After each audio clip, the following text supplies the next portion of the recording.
Hello guys, my name is Harshit और आज की वीडियो बहुत स्पेशल होने वाली है। सबसे पहले तो बहुत बहुत थैंक यू सब लोगों को कि आपने मेरे 2K करवा दिए हैं। ठीक है, बहुत जल्दी हुए 2K। 1K से 2K का गैप काफी कम था, तो ये बहुत अच्छा लगा मुझे देख के। आप लोगों का बहुत सपोर्ट आ रहा है, तो इसीलिए मैं ये वीडियो लाया। आप लोगों का बहुत मैसेज आया कि भाई हमें प्रोग्रामिंग आती है, भाई मैं प्रोग्राम कर लेता हूँ, बेसिक प्रोग्रामिंग कर लेता हूँ, लेकिन मैं टूल्स कैसे बनाऊं साइबर सिक्योरिटी के लिए, मैं ऑटोमेशन कैसे करूं, मैं स्क्रिप्टिंग करूं, ये समझ नहीं आ पा रहा। ठीक है, मतलब मैं बेसिक प्रोग्रामिंग कर लेता हूं, मैं पाइथन के कोर्स सीख के कर लेता हूं, लेकिन मेरे को साइबर सिक्योरिटी के लिए टूल्स बनाने, मुझे एक्सप्लॉइट्स बनाने, उसके लिए मैं कैसे करूं।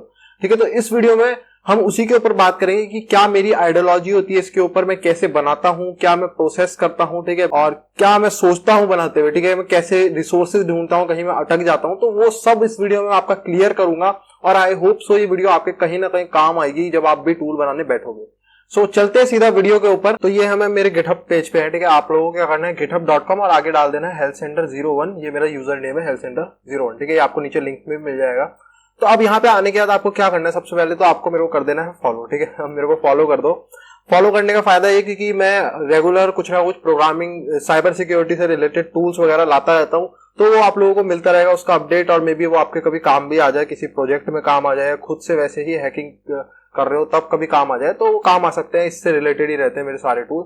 तो आपको उसके बाद आने के बाद यहाँ पे मेरी प्रोफाइल पे आने के बाद आपको यहाँ जाना है और विस्पर पे क्लिक करना है। नीचे विस्पर यहाँ पे टूल का नाम है, इसको आपको कर देना है ओपन इन न्यू टैब, या इसी टैब में आप किसी में भी खोल सकते हो। ठीक है, अब विस्पर टूल क्या है, पहले मैं आपको इंट्रोडक्शन सा दे देता हूँ विस्पर के बारे में। पाइथन में एक लिखा है मैंने टूल। तो यहाँ क्या हो रहा था, देखो मैं आपको इसके पीछे की एक बैकग्राउंड भी बताता हूँ थोड़ा सा। जैसा मेरी आदत है, मैं आपको पोस्ट एक्सप्लॉयटेशन अब पढ़ाने वाला हूँ। ठीक है, इसके बाद पोस्ट एक्सप्लॉयटेशन आने वाला है, तो मैं पोस्ट एक्सप्लॉयटेशन के लिए थोड़ी तैयारी कर रहा था और मैं ट्राई करके देख रहा था खुद से कि भाई कुछ चीजें ऐसा तो नहीं कि पुरानी हो गई जो हमने पढ़ी थी और अब मैं पढ़ा रहा हूं तो कुछ बदल गई। तो सब कुछ सेम था, कोई टेंशन नहीं थी।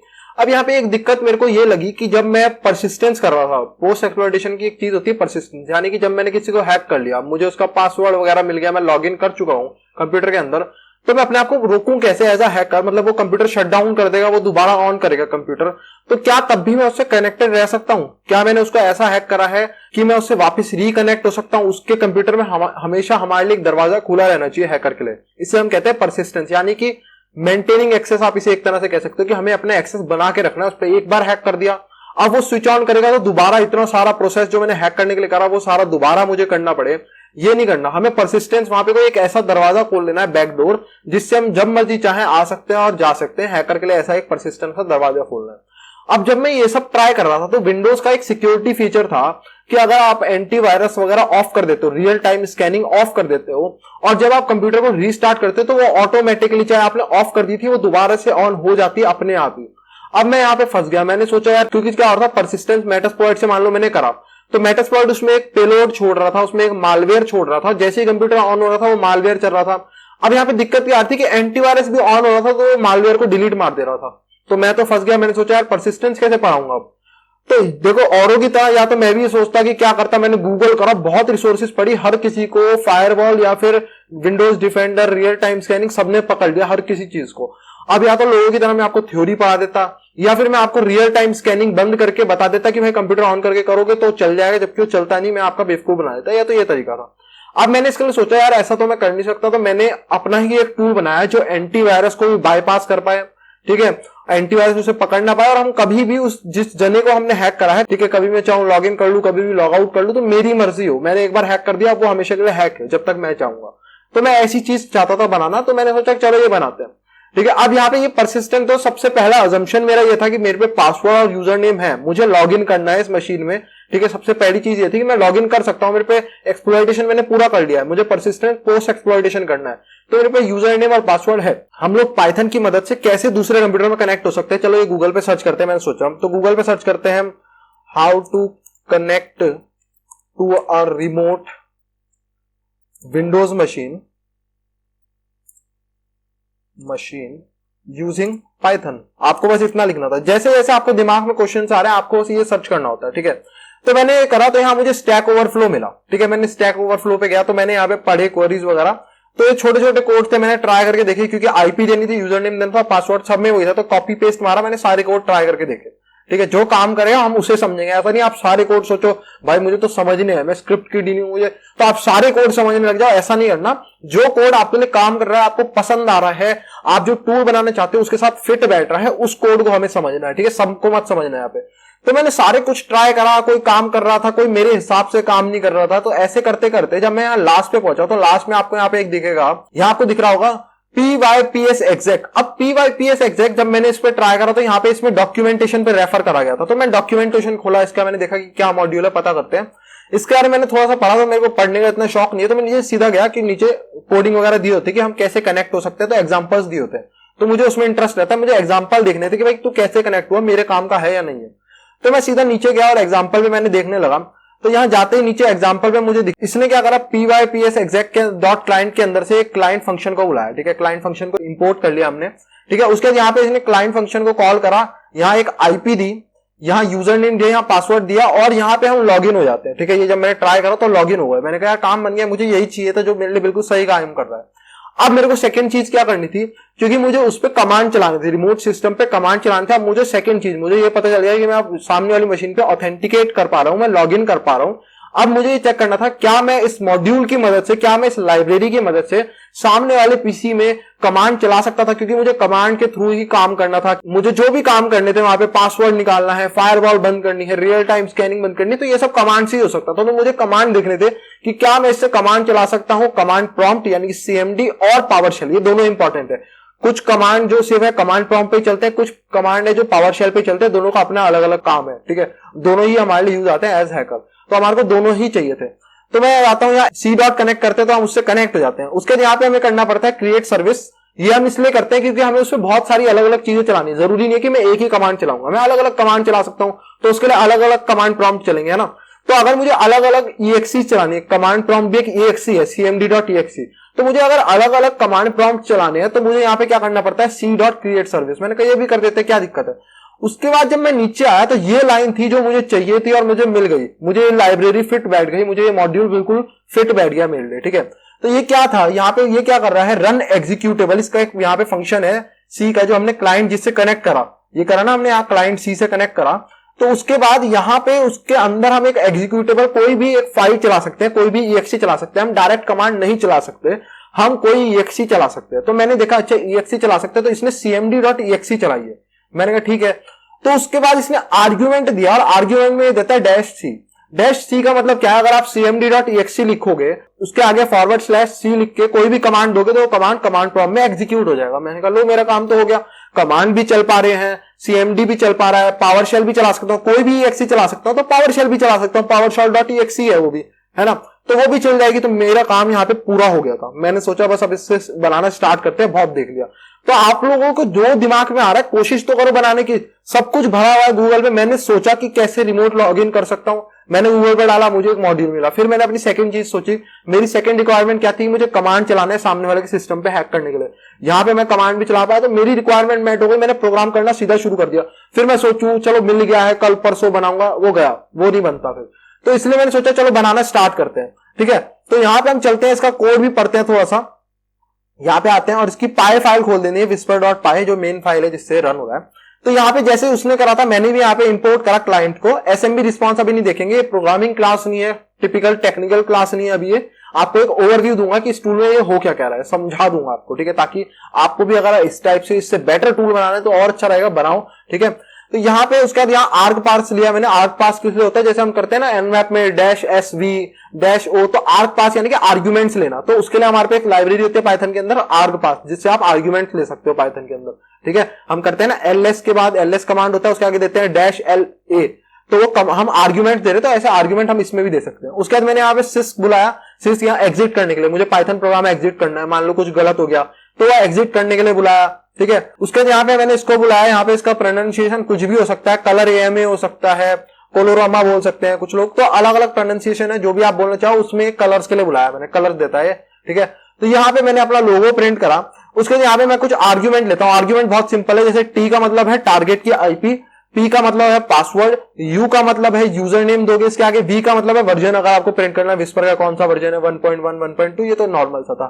ठीक है, -H जो हेल्प वाला होता है वो आर्ग पास अपने आप बना देता है, तो वो हमारा काम कितना इजी करता है, इसलिए हम आर्ग पास यूज करना पसंद करते हैं। ठीक है, उसके बाद यहाँ पे मैंने इसको बोला है कि भाई अगर वो इनमें से कोई भी एक चीज भी नहीं दे रहा है तो आपको एग्जिट कर जाना है। कौन सी? अगर वो टारगेट की आईपी नहीं दे रहा है, वो टारगेट का या तो पासवर्ड नहीं दे रहा है या यूजर नेम देना है, तो आपको बोल देना भाई ये तीनों कंपलसरी है, मैंडेटरी है, ये देना जरूरी है, वरना एग्जिट कर जाओ आप। ठीक है, तो यहाँ पे एग्जिट कर रहा है। उसके बाद यहाँ सीधा सा जैसे वो था, जैसे डॉक्यूमेंटेशन था, ये क्लाइंट से कनेक्ट हो रहा था, ये वाला तो था ना, तो मैं भी वैसे ही सीधा सीधा क्लाइंट से यहाँ पे कनेक्ट हो गया। ठीक है, यहाँ हम कनेक्ट हुए, उससे क्लाइंट डॉट कनेक्ट करा हमने, यहाँ पे हमारा कनेक्शन सही हो गया, तो हमने उसे बोल दिया कि ऑथेंटिकेशन हो गया। अगर कोई एरर आ रहा था, ठीक है, अगर एरर आ रहा था वैल्यू एरर, तो ये एरर हैंडलिंग बोल लो, एक्सेप्शन हैंडलिंग बोल लो, तो ये हम जो करते हैं इसको हम बाद में पाइथन पढ़ेंगे। लेकिन यहाँ पे मैं इसे बता रहा हूं कि अगर वो कनेक्ट नहीं हो पा रहा तो आपको लिख देना है could not reach the host, या फिर पासवर्ड या गलत है। तो ये मैं इसे बस इतना बोल रहा हूं। ठीक है, तो ये अलग चीज हो गई। अब यहाँ पे आते हैं, उसके बाद यहाँ पे हम देखते हैं, मैंने जैसे उसने यहाँ पे सर्विस बनाई थी, उसने यहाँ पे सर्विस बनाई थी, मेरे को अलग अलग एग्जीक्यूटेबल चलानी है, मुझे 2-4 कमांड प्रॉम्प्ट चलाने हैं, मुझे 2-4 पावर शेल चलाने हैं, तो इसलिए यहाँ पे मैंने दिया। अगर आपको एक ही चलाना है तो जरूरी नहीं है देना, लेकिन अगर आपको एक से ज्यादा चलानी है तो आपको देना जरूरी है। ठीक है, तो यहाँ पे मैंने इसलिए दे दिया इसको। उसके बाद बस क्या था, उसके बाद यहाँ पे मैंने पावर शेल चलाया, और पावर शेल में मैंने यहाँ पे इसे एक कमांड दे दिया, जिससे क्या होता है, रियल टाइम डिसेबल हो जाता है, रियल टाइम मॉनिटरिंग डिसेबल हो जाती है। अब मुझे कमांड कैसे पता चला, मुझे तो याद नहीं थे, मैंने क्या करा, बस गूगल पे डाल दिया how to disable real time monitoring. आपको बस इतना डालना है, रियल टाइम मॉनिटरिंग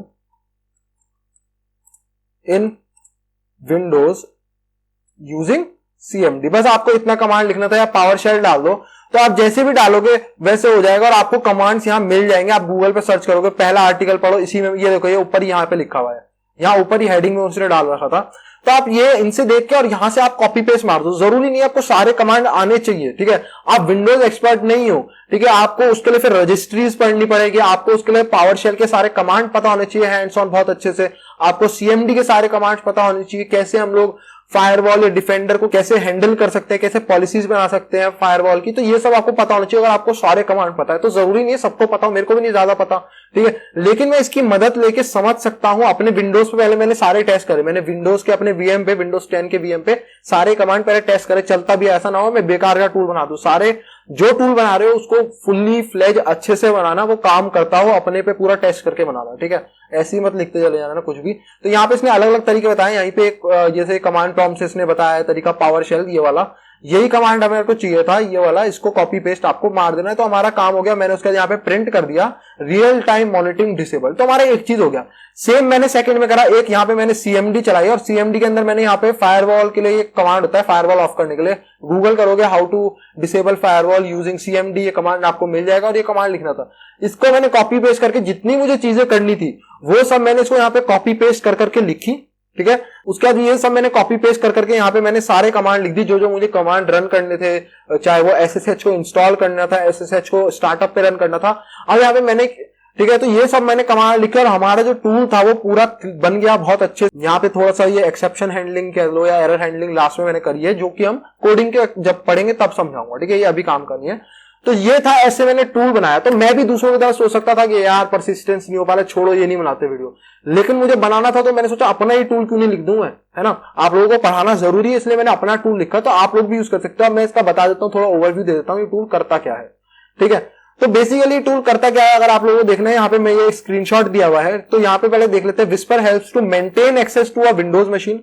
ठीक है, तो ये क्या करता है, मेंटेन करने में हेल्प करता है, एक्सेस लेने के बाद मेंटेन करने में हेल्प करता है, कि आपको अगली बार भी उसका एक्सेस लेना है तो कैसे लोगे, तो परसिस्टेंस में हेल्प करता है। और इसके पास कुछ अदर कूल फीचर्स भी है, लाइक यूएसी डिसेबल। यूएसी होता है हमारे पे यूजर एक्सेस कंट्रोल, यानी कि मान लो कभी आप करते हो ना रन एज एडमिनिस्ट्रेटर, तो वो एक पॉपअप सा देता है आपको कि इस ऐप को रन करना है एडमिनिस्ट्रेटर की तरह, यस और नो। तो ये सिक्योरिटी फीचर्स है। तो ये यूएसी अगर आप डिसेबल कर दोगे तो कभी भी ऐसे सिक्योरिटी फीचर जो पॉपअप आते हैं ये नहीं आएंगे अगली बार से। तो ये हैकर के लिए काम के होते हैं। मैं किसी भी चीज को रन एज एडमिनिस्ट्रेटर करूंगा तो यूजर को पता ही नहीं चलेगा, क्योंकि उसके पास वो पॉपअप नहीं आएगा कि आप रन एज एडमिनिस्ट्रेटर करना चाहते हो, यस और नो, ये पॉपअप उसके पास नहीं आएगा। ठीक है, तो यहाँ पे ये इसलिए काम का था। उसके यहाँ पे हम बात करते हैं फायरवॉल डिसेबल हो गया। क्रेडेंशियल डंपिंग, क्रेडेंशियल डंपिंग क्या हो गया कि जितने भी क्रेडेंशियल इसके अंदर स्टोर है विंडोज के अंदर, जितने भी है, चाहे वो विंडोज के हैं, चाहे गूगल क्रोम ने स्टोर करे हैं, फायरफॉक्स ने, जितने भी इसके अंदर स्टोर है सब हमें लाके दे दे, तो क्रेडेंशियल डंपिंग भी करता है। अब मैं आपको बताता हूं यहाँ पे पढ़ के क्या क्या है। एक ओवरव्यू सा, ऑथेंटिकेशन करता है, ठीक है, उसका रियल टाइम मॉनिटरिंग डिसेबल करता है, यहाँ फायरवॉल डिसेबल करता है। अगर हम इसको बड़ी करके देखें इमेज को थोड़ी सी, ठीक है, तो यहाँ पे उसके बाद ये क्या काम करता है, firewall disable, PowerShell execution policy, PowerShell को जब आप पहली बार रन करते हो एज ए एडमिनिस्ट्रेटर तो वहां पे एग्जीक्यूशन पॉलिसी होती है, नॉर्मल यूजर एडमिनिस्ट्रेटर की तरह नहीं रन करता। तो उन एग्जीक्यूशन पॉलिसीज को बाईपास करना, वो सब परमिशन देना, वो सब हम बाईपास कर सकते हैं। यूएससी डिसेबल करी, फिर आरडीपी मैंने अनेबल कर दिया और स्टार्ट कर दिया। अब मैं इसमें चाहे तो जीयूआई लॉगिन भी कर सकता हूँ। आरडीपी का ऐप डाउनलोड करना है और मैं वहां पे विंडोज में लॉगिन भी कर सकता हूँ, रिमोट विंडोज में लॉगिन भी कर सकता हूँ जीयूआई से। तो कितना आसान था, ये कर दिया। और ये बहुत ट्रस्टेड है, ये आरडीपी वगैरह बहुत ट्रस्टेड है, तो कभी भी एंटीवायरस इनको पिकअप नहीं करेगी, ठीक है। सेम मैंने यहाँ पे उसको फायरवॉल के लिए कॉन्फ़िगर कर दिया, ऐसा ना फायरवॉल ब्लॉक कर दे, तो फायरवॉल को कॉन्फ़िगर कर दिया आरडीपी के लिए। ओपन एसएसएच का सर्वर इंस्टॉल करा, ठीक है, उसके बाद उसको रन करा और उसको स्टार्टअप पे रन होने के लिए बोल दिया कि जैसे ही कंप्यूटर ऑन हो ओपन एसएसएच भी रन हो जाए, ताकि हम एसएसएच से लॉगिन कर पाए। तो मुझे शेल कितनी आसानी से मिल जाएगा। और एसएसएच बहुत यूज होती है इंडस्ट्री के अंदर, तो कभी भी उसे पिक नहीं करेगा कोई भी एंटीवायरस, कोई डिफेंडर या कुछ भी, ठीक है। इसका फायरवॉल को कॉन्फ़िगर करते हैं एसएसएच सर्वर के लिए। उसके लिए अब मुझे बताता है कि आप इस यूजर नेम और इस पासवर्ड से कभी भी लॉगिन कर सकते हो एसएसएच के अंदर।